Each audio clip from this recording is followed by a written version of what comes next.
Number one is the submission and opening of bids for the project negotiated procurement under supply and delivery of communication equipment for Catbalogan Airport. This is an ANS DOTR downloaded project amounting to 5,148,000 pesos.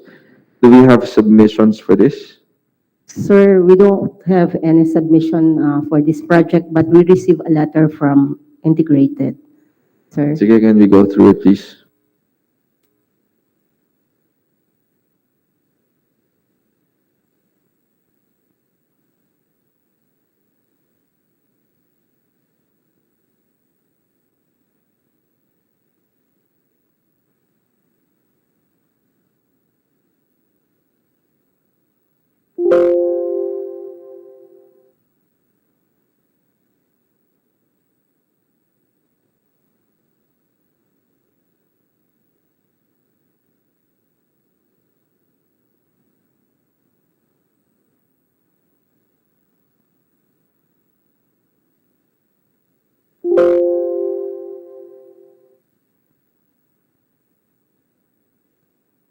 Through the chair.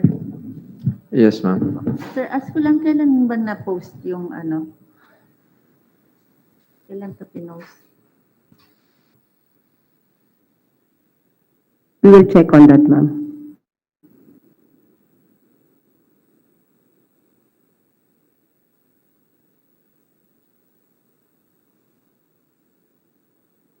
Ang letter kasi nila kahapon, April 11.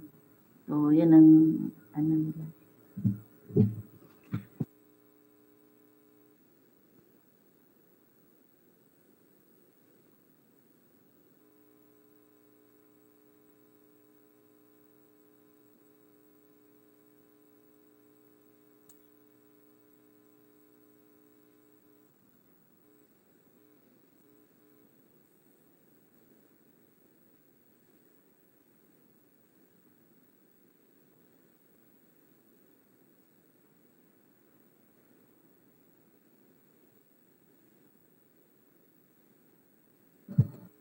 Inaalam ni Mel, no? Okay. Kasi lumalabas, ngayon lang din sila sumagot. Tapos eto, sinasabi nila na kulang yung na-post natin. Yung download.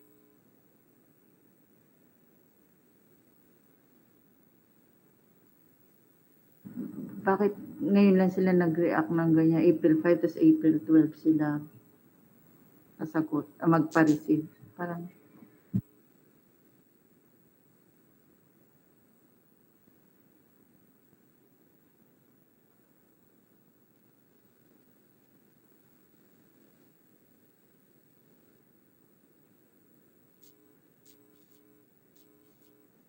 pwedeng malaman sa end user ba or sa BAC kung meron nag-transpire na halimbawa from April 5 na pinost siya and then merong request naman for this requirements na kailangan ni integrated and hindi na ipadala or paano ba?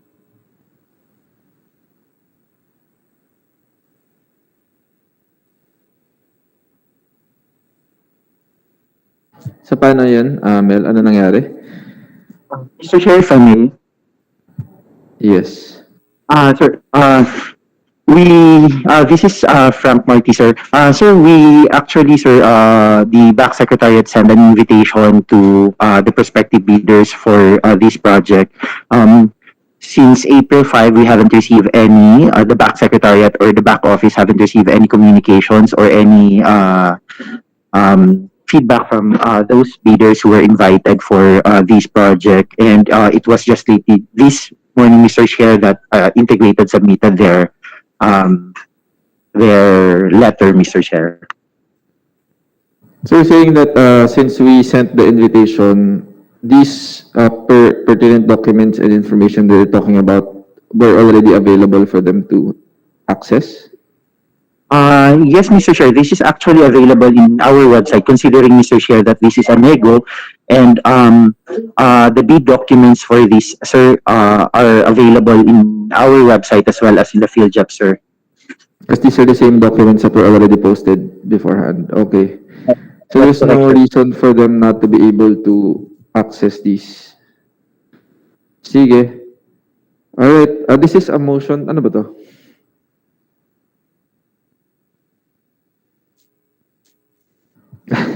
Tinitin ako kung anong point ng letter kasi tinahanap ko kung may request ba sila. Wala naman. Sinasabi lang nila. Yes, Sinasabi sir. lang nila gusto ko mag-submit. There is actually no prayer in the letter, sir. They're just informing that they haven't received the details of the technical aspect or the financial requirements for this, sir. Okay. Sige. This letter is noted then. There's nothing to act on. But with regard to the fact that there's no submitted bids for today, so what then is the recommendation of the TWG? This is already negotiated. This has failed, tama ba? Twice. That's Already correct, sir. negotiated. Sir, before we make our recommendation, sir, from the technical working group, may we request comments, sir, from the end user, considering that the back office sent invitation to bidders and no one responded to the invitation, sir. Can you, sir?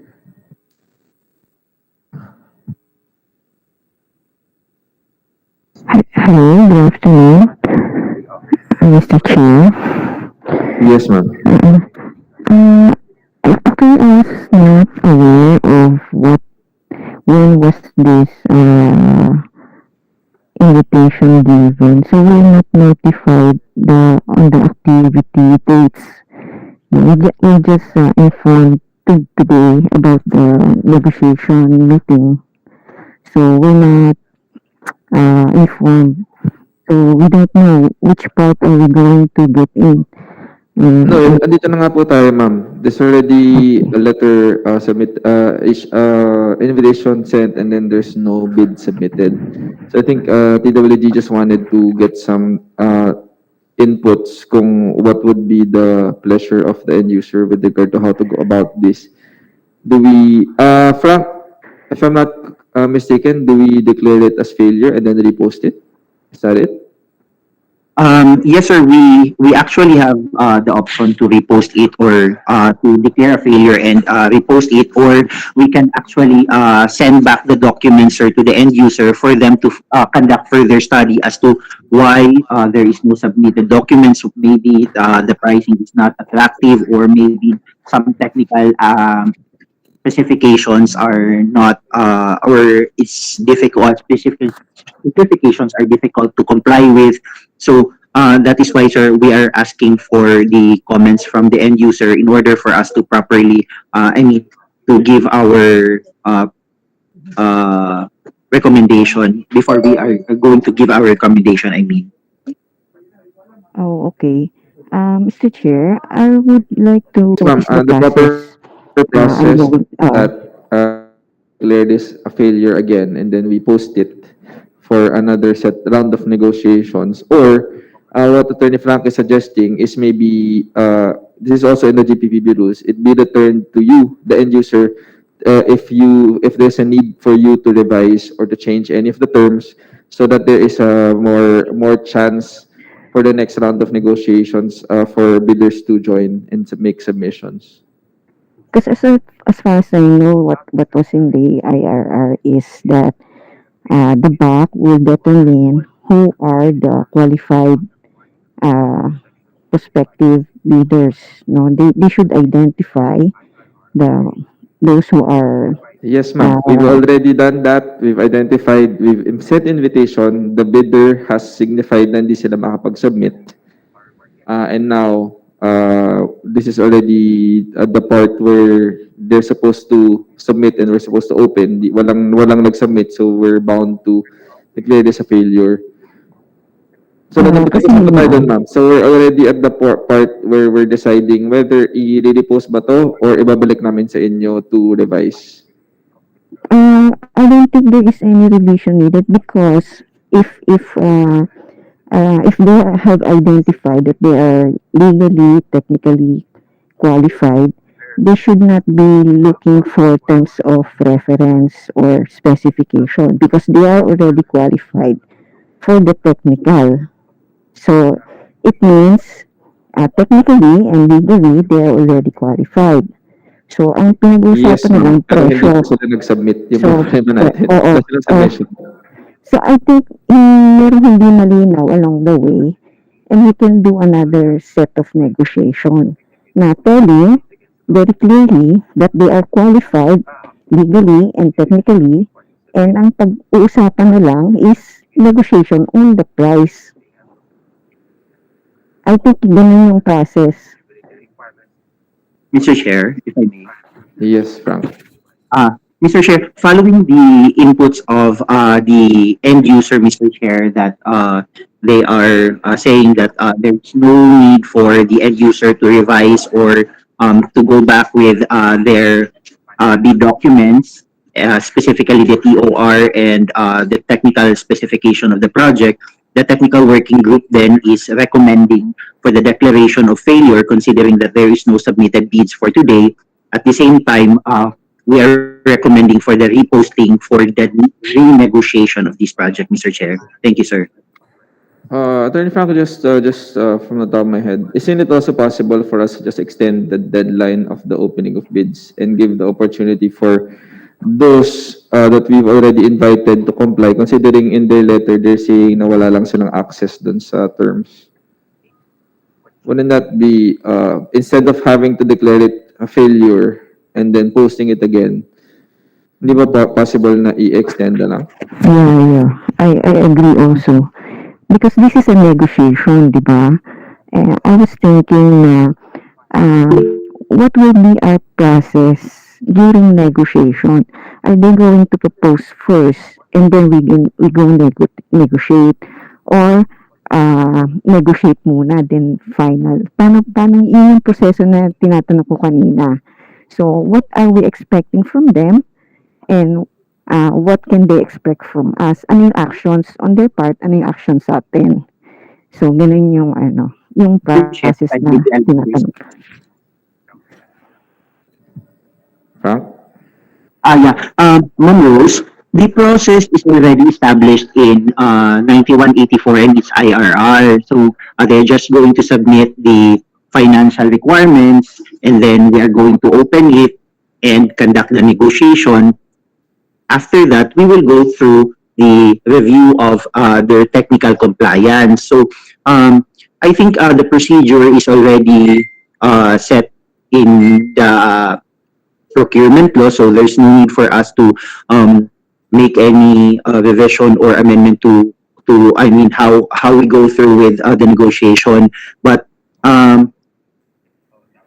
again, considering, sir, that there is this bidder that who is willing, we submit, sir, to the possession of the Bids and Awards Committee, Charlie, whether to extend this, sir, which is also possible, just to extend the deadline for submission, sir, which is also an easier option, sir. All right. Sige. At this juncture, can we hear from the members? Do you have any comments on this? The proposal is to extend the submission. Can we communicate again with these bidders so that klaro sa kanila that this information is already uploaded in our website? Yes, sir. The TWG, sir, will closely coordinate with the BAC Secretariat, sir, for the sending of the communication to the prospective bidders, sir. Yeah, ayaw ko lang mangyari kasi na we extend it and then pagdating na sabihin nila wala pa rin silang documents. Defeats the purpose. But if they're given sufficient time and they access to the information they need, I think they'll be able to submit. I think that's the tenor of the letter. Yes, sir. Okay. Do you have comments from our other members?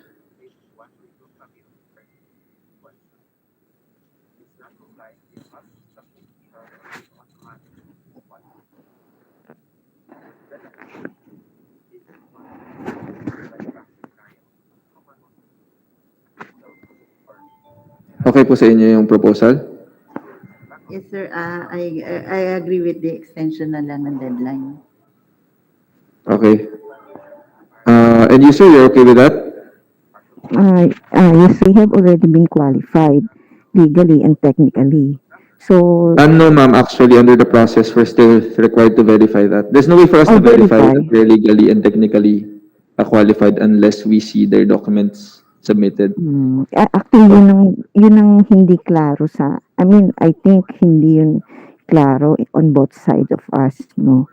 Kasi based sa IRR, we should identify those who are legally and technically qualified before we do the invitation, no? Mr. Chair, if I may, sir, this is Irish of Secretariat, sir. Attorney Irish, hindi ka namin marinig. Sir, this is Irish from the Secretariat, sir. May I address the inquiry of our end user, sir? Yeah, but you're not coming through clearly. Sir, can you hear me? Yes, better. Yes. Sir, with that, to address that question, ma'am, we have a roster of our bidders who previously submitted, so they are considered in good standing. So that is what is required by the IRR in choosing who to negotiate with. However, with regard to the verification of the capability of this prospective bidders, the TWG as well as the Secretariat still has to verify through the documents that will be submitted by these prospective bidders, ma'am. But these bidders are included in the roster of that is with the BAC Secretariat, ma'am, which are in good standing. Ayun, ano. So, that should be communicated well dun sa letter, if we're sending letter. Kasi, we might create confusion, no? Yung sa kung paano, parang may nangyari na dating ganyan, ano? We do the negotiation, nag-negotiate kami at that price. Tapos, at the end, parang nabaliwala lahat. So, parang yung process hindi malinaw. So, I think yun yung dapat ayusin. So, clearly, how do we do the negotiation should be clearly indicated or communicated sa invitation that they will submit the pricing or the bid, then afterward, they will be evaluated or for verification. Tapos, yun ang determination. So, yung ganun. I think yun ang, para lang maging maayos yung proseso natin.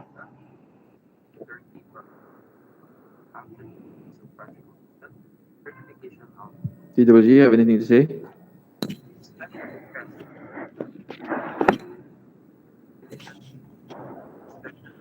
In any case, Mr. Chair. yeah, go ahead, Franco. Yes, Mr. Chair. It is not just to respond, Mr. Chair, to the end user. It is not a guarantee, Mr. Chair, that when we negotiated with a certain bidder, the bidder already qualifies with or already passed the technical and the eligibility as well as the financial documents, because during the negotiation, it's just the price that we negotiated. As to their capacity, capability, and the technical expertise, Mr. Chair, it's still subject to evaluation by the technical working group, Mr. Chair. But what comes first? What comes first? The negotiation or the verification? The negotiation, per documents, per rules, ma'am, of GPPB, we negotiate first and then we conduct the bid evaluation again and post-qualification of the successful bidder during the negotiation. So, yun yung dapat na i-communicate. Yun lang yung point ko, bali. So, we communicate to them yung process. So, they know kung paano yung ruling or rules of engagement, parang rules of engagement in the negotiation. Ma'am, the rules of engagement in the negotiation, ma'am, are also found in the IRR of 9184, ma'am. Pero iba-iba kasi yung interpretation kaya maganda na. Kaya lang, I'm just wondering, kasi I'm reading the letter. Meron ba silang communicate sa inyo na hindi namin alam? So based on their letter, they're just apologizing na hindi sila makapag-submit kasi hindi nila na-access. But nowhere in their letter did they say anything about the rules of engagement and the negotiation process. So, I'm just wondering, nakausap niyo ba sila? Is that an issue? Merong nangyari dyan before eh. And they are the same people na naging participant. So, I think parang nagiging exasperating on both part, no? So, yun ang ano ko. Yun ang analysis ko dun sa, especially, kumbaga, this happened before. So, Yeah, but we've that's also why, done negotiations with other projects and it has never really been an issue, the oh, process. So, I don't know what's so special about this, why hindi nila ma-comply. In any case, I think that's more internal on our part regarding the process. So TWG, just kindly take note of the comments of the end user, and then regarding what will be communicated. I think that's what Ma'am Rose is pointing out. What's the process to be followed and the rules of engagement, so that we can properly communicate this. In any case, insofar as the back is concerned, the recommendation is to extend the period for opening, and then for us, for the secretariat to once again communicate through letter, yun nga, including taking note of the comments of the end user para they have the opportunity to submit within the time frame.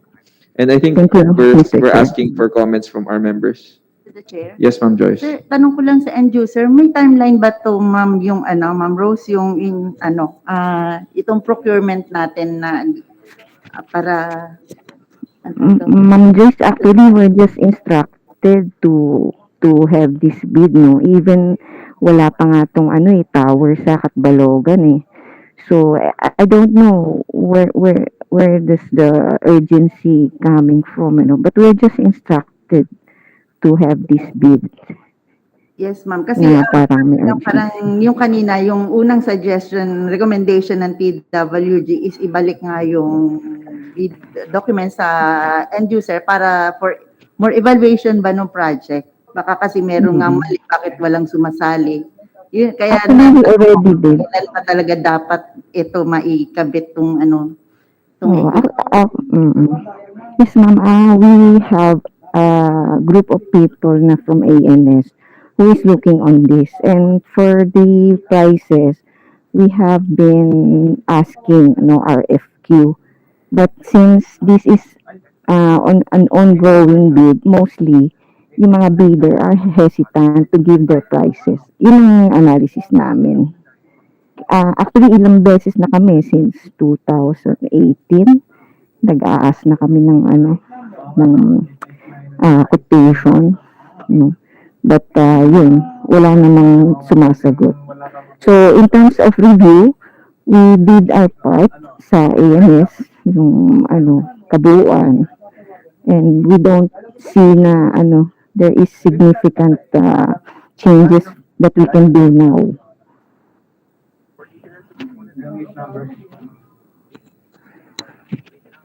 Yes, well noted, ma'am. And I think based on the letter of integrated, hindi naman issue sa kanila din yung price. Well, based on the short letter that we received.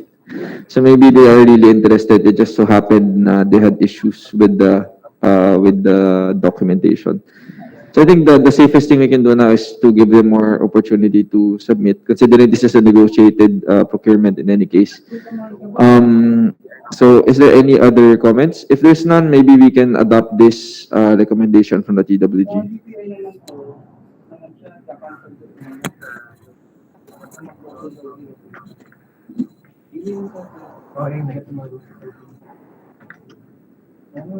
Motion po. Motion, Mr. Chair. I move to adopt the recommendation of TWG. First, to declare the failure of this bidding, and then extend the deadline. I don't think we're declaring failure. We're not declaring failure. We're just extending the opening of bids. To correct, sir. To adopt the recommendation of TWG for the extension of this project. Okay, with that, ano ba? Salita. What is the recommended timeline for this pala before we have it seconded? Attorney Frank. That's within the rules, within the recommended practice by the GPPB? Sir, we are recommending for 5 working day extension, Mr. Chair. So if we are to recommend, Mr. Chair, we are recommending for an April 22 deadline for submission, considering that the next days will be holidays, Mr. Chair. Okay, that presupposes we're going to write them the letter and settle the earlier discussed process. Okay? Yes, Mr. Chair. Yes. So there is a motion for the extension of the submission and opening of bids, and with the recommendation of the TWG of 5 working days, which is until April 22. Tama? 22, di ba? Yes. Do you have any second? Second the motion, Mr. Chair. Thank you, Ma'am Vani. There being a motion duly seconded, the recommendation is hereby adopted, and let's reset this submission and the opening of bids, and kindly also notify the bidders of this change while informing them as well of those information that they are requesting. Okay, Secretariat, TWG, okay tayo? Yes, Mr. Chair. Okay, thank you. Thank you, Ma'am Rose. Motion is carried. Let's move on. What else do we have for today's agenda?